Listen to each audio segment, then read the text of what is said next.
સૌથી મહત્વના સમાચાર રૂપાલાએ કીધું છે કે મારા એક નિવેદનના કારણે આ ચૂંટણીમાં વિવાદના વમળો સર્જાયા. આખી એક ઘટનાનું કેન્દ્રબિંદુ અને કારણ હું જ રહ્યો છું. મારા નિવેદન મારી પાર્ટી માટે એસેટ સમાન હતા, પરંતુ મારા એક નિવેદનના કારણે મારી પાર્ટીને વેઠવાનો વારો આવ્યો. મારે આપ સૌને કહેવું છે કે માણસ માત્ર ભૂલને પાત્ર. મતનો વિષય, રાજકારણનો વિષય પૂરો થયો છે. હું પરસોત્તમ રૂપાલા પાર્ટીના કાર્યકર તરીકે, જાહેર જીવનના કાર્યકર તરીકે ફરી વખત નમ્રતાપૂર્વક ક્ષત્રિય સમાજની માફી માંગુ છું તેવું પરસોત્તમ રૂપાલાએ ફરી એક વખત કીધું છે અને ફરી એક વખત તેઓએ માફી માંગી છે.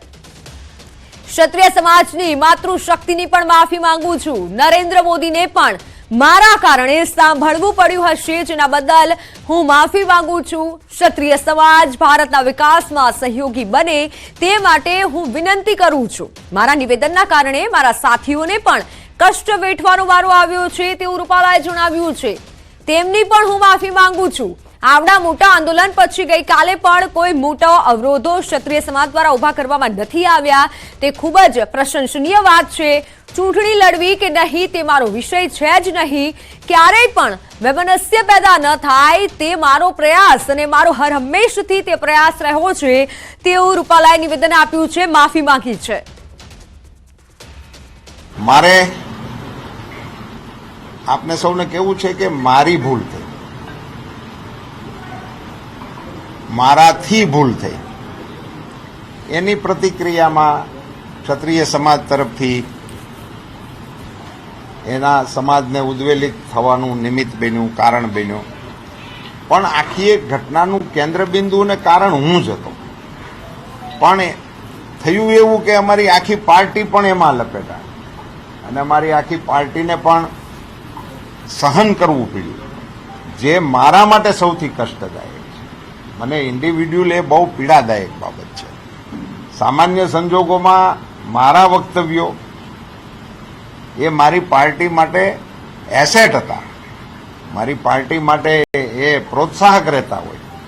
એને બદલે હું જ્યારે કેન્ડિડેટ હોઉં ત્યારનું મારું એક વક્તવ્ય એ સમગ્ર પાર્ટીને દ્વિધામાં મૂકનારું થયું, મુશ્કેલીમાં મૂકનારું થયું. એનો પણ હું એકરાર કરું છું અને એની સઘળી જવાબદારી મારી છે એમ હું બહુ સ્પષ્ટપણે આપ સૌની વચ્ચે સ્વીકાર કરું છું. હવે હું પરસોત્તમ રૂપાલા ભારતીય જનતા પાર્ટીનો કાર્યકર્તા અને જાહેર જીવનનો એક કાર્યકર્તા તરીકે ક્ષત્રિય સમાજના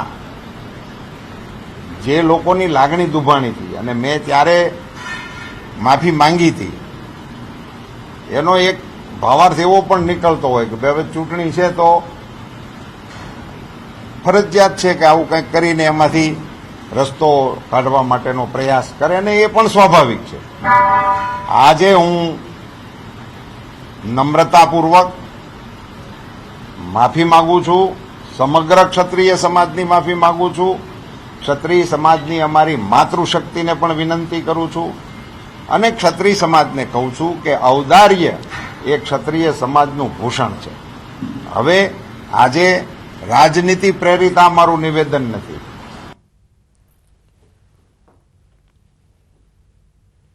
સમગ્ર ક્ષત્રિય સમાજની પરસોત્તમ રૂપાલાએ માફી માંગી છે. ક્ષત્રિય સમાજની માતૃશક્તિની પણ માફી માંગુ છું તેવું પરસોત્તમ રૂપાલાએ કીધું છે. પરસોત્તમ રૂપાલાએ ક્ષત્રિય સમાજની અમે પણ અમારા ક્ષત્રિય સમાજના ભાઈઓ અને સર્વ સમાજનો આભારી છીએ.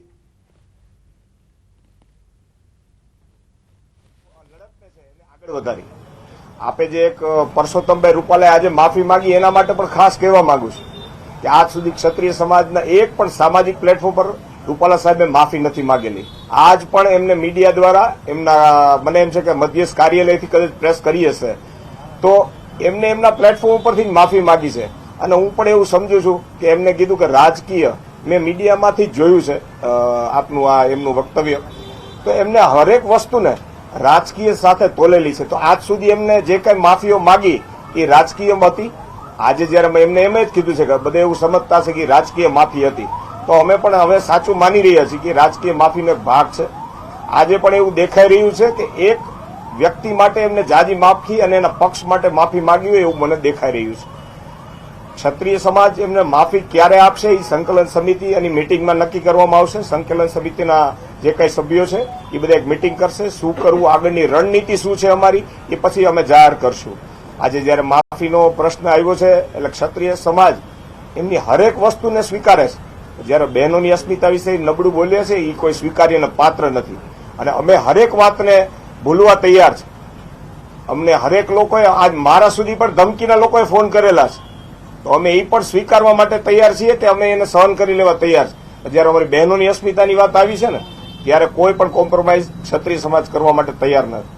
આ જો સાચા પ્લેટફોર્મ પરથી અને સાચી વાત કરવા માટે જો રૂપાલાજી તૈયાર હોય તો એમને આગળની પ્રવૃત્તિ કે આગળના કામોમાં એને બતાવી દીધું હોત કે એમને માફી સાચી જગ્યાએ અને દિલથી માગી છે. આજ પણ અમારે એક પણ બહેનોની એને માફી નથી માગી. આ બહુ સ્પષ્ટ દેખાય છે. એ એક વોટિંગ વર્ગને ખુશ કરવા માટેની આ પ્રવૃત્તિ કરતા એવું દેખાય છે. હવે એમને કીધું કે રાજકારણ પૂરું થઈ ગયું છે અને મારે આગળના પદ માટે ક્યાંય જવાનું હોય એના માટેની કદાચ આ માફી હોઈ શકે એવું પણ અમને લાગી રહ્યું છે. એમને માતૃશક્તિની પણ માફી માંગી છે. એમને કીધું છે કે ક્ષત્રિય સમાજની જે માતૃશક્તિ છે એની પણ હું માફી માંગુ છું.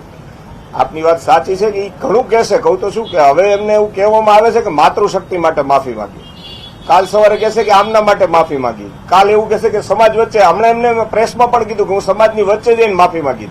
એ આપને ખબર છે કે એમને ક્યાંથી એમને માફી માંગી. અમારા સમાજને એક પણ પ્લેટફોર્મ પરથી એમને માફી માંગી એવું હજી અમારા ધ્યાને આવેલું નથી. સંકલન સમિતિ કોઈ સંમેલન બોલાવે ને તેની વચ્ચે આવીને માફી માંગે એવી માંગ છે કે શું છે તમારી માંગણી? એ આગળ અમારી મીટિંગ થશે ક્ષત્રિય સમાજની સંકલન સમિતિની, એમાં એનો નિર્ણય લેવામાં આવશે કે અમારે એમાં આગળની અમારી રણનીતિ શું છે અને અમારે એના માફીના તો કોઈ સવાલ અત્યારે આવતો જ નથી કે એને માફી આપવી, એવું હું બહુ સ્પષ્ટ કહું છું. અત્યારે જયરાજસિંહ પરમાર ભાજપના જે પ્રવક્તા અને આગેવાન છે એમને એવું કીધું છે કે સંકલન સમિતિમાં સારા માણસો પણ ઘણા છે પરંતુ અમુક લોકો રાજકીય રોટલા શેકવા માટે પ્રયાસો કરી રહ્યા છે, તો આ બાબતને આપ કઈ રીતે? બહુ સારી વાત છે પરવાર સાહેબ કે આપ રાજકીય માણસો સમાજના પ્લેટફોર્મ પર હરેક લોકો સમાજના લોકો છે, એમને રાજનીતિ કરવી છે એટલે એ આવી વાત કરે છે કે સંકલન સમિતિ સારા માણસો છે અને કોઈ પક્ષ એનો લાભ લઈ રહ્યો છે. ક્ષત્રિય સમાજનો નાનામાં નાનો વર્ગ એનું ધ્યાન રાખે છે. આ બોલ્યા છે ને એ પણ એની રાજનીતિ, ગંદી રાજનીતિ માટે પરમાર સાહેબ બોલ્યા છે. હજી કહું છું સમાજના પ્લેટફોર્મને સમજો, સમાજની વાતને હિતમાં લઈને આગળ ચાલો તો તમારું પણ ભવિષ્ય દેખાશે ને કે તમારું પણ ભવિષ્ય ધૂંધળું દેખાશે. આની પહેલા પણ એક એમનું ખરાબ નિવેદન હતું, એ પણ અમારા ધ્યાને છે. જો ક્યાંક મુદ્દો ડાયવર્ટ ન થઈ જાય પરમાર સાહેબને એવું અમારી પણ નમ્ર વિનંતી છે. ક્ષત્રિય સમાજના પ્લેટફોર્મમાં અમારે એવું કહેવાની જરૂર નથી કે કોણ સાચું ખોટું. ક્ષત્રિય સમાજનો હરેક વર્ગ સમજે છે કે એને શું કહેવાનું છે, શું જવાબ આપવાનો છે. એક પણ ઉશ્કેરણીજનક બાબતો બની હશે ને એમાં ક્ષત્રિય સમાજે સંયમ રાખ્યું છે. આજ સુધી સંયમ ચાલી રહ્યું છે. રૂપાલાજી કે એમના અંગત લોકો, એમના પરિવારના લોકોએ ઘણા પ્રયત્નો કર્યા છે. હું બહુ સ્પષ્ટ કહું છું, મારી સાથે પ્રૂફ સહિત છે એના પ્રૂફ સહિત છે, પણ સમય અંતરે અમે બતાવશું. અમને ઉકસાવવા માટે છેલ્લા 2 દિવસથી ખૂબ પ્રયત્ન કરે છે. આજે જેમ કે પરમારભાઈ બોલે એના જેવું ઘણા લોકોએ આ પ્રવૃત્તિ કરી છે. સંકલન સમિતિના સમાજના લોકોનું અને સમાજના હિતમાં જ વાત કરે છે અને સમાજની જે વાત હશે એ અમારે અને સમાજ સુધી લઈ જવાની છે, એ અમારું કામ છે. પરસોત્તમ રૂપાલે આજે એવું કીધું કે સંકલન સમિતિ સાથે ચર્ચા કરવી અમારા ક્ષત્રિય સમાજના જે આગેવાનો છે તે નક્કી કરશે, એટલે એને તૈયારી બતાવી છે સંકલન સમિતિ સાથે વાતચીત કરવા માટે બેસવાની. આને કઈ રીતે તમે જોઈ રહ્યા છો? શું સંકલન સમિતિ રૂપાલા સાથે બેસશે? એ તો આપ જો કે કોની સાથે આની પહેલા પણ 2 મીટિંગ કરેલી છે, તો એ રાજકીય આગેવાનો છે એના થ્રુ વાત કરે છે, એ એમનો પ્રશ્ન છે. એ એક વાર તૈયારી બતાવે, એ શું કરશે એ અમારી સંકલન સમિતિ નિર્ણય લેશે કે અમારે બેસવું કે નહીં. તમે એની સાથે બેસતો અત્યાર સુધી સરકાર સાથે, રૂપાલા સાથે બેસવાનો કોઈ પ્રશ્ન આવતો નથી. અમારા બહેનોની જેને અસ્મિતાની વાત કરી છે ત્યારે ક્ષત્રિય સમાજ એને કઈ રીતે માફી કરી? તમારી અપેક્ષા શું છે? અમારી અપેક્ષા હંમેશા બહેનોની અસ્મિતા જળવાય ને, એ અમારી અપેક્ષા છે. ચૂંટણી પૂરી થઈ ગઈ છે, મતદાન પૂરું થઈ ગયું, 4 તારીખે પરિણામ પણ આવી જશે. જે આવે તમારું આંદોલન હવે શું થશે? કાયમી રહેશે, વિરામ થઈ જશે, અલ્પ વિરામ આવશે? ક્ષત્રિય સમાજની અસ્મિતા ઉપર આ ઘા થયો છે. આ 40 દિવસનું આંદોલન એક આપણે જોયું છે કે રાજકીય પાર્ટીની સામે લડત આપતું, આવડી મોટી સત્તા સામે લડત આપનાર એક ક્ષત્રિય આંદોલન હતું. અને જ્યારે આપ એવી વાત કરો છો કે આંદોલનનો શું થશે, એ અમારા જે કઈ સંકલિત સમિતિના સભ્યો છે એ એનો નિર્ણય લેશે કે અમારે કેવી રીતે આંદોલનને આગળ તપાવવું. બાપુ મીટિંગ ક્યારે મળવાની છે? આજે જે માફીનામું માંગ્યું કે સંકલન સમિતિમાં ચર્ચા થશે, આપણે જે વાત કરી રહ્યા છીએ, સંકલન સમિતિની હવે આગામી બેઠક ક્યારે મળવાની છે અને ચર્ચા શું થશે ખાસ તો?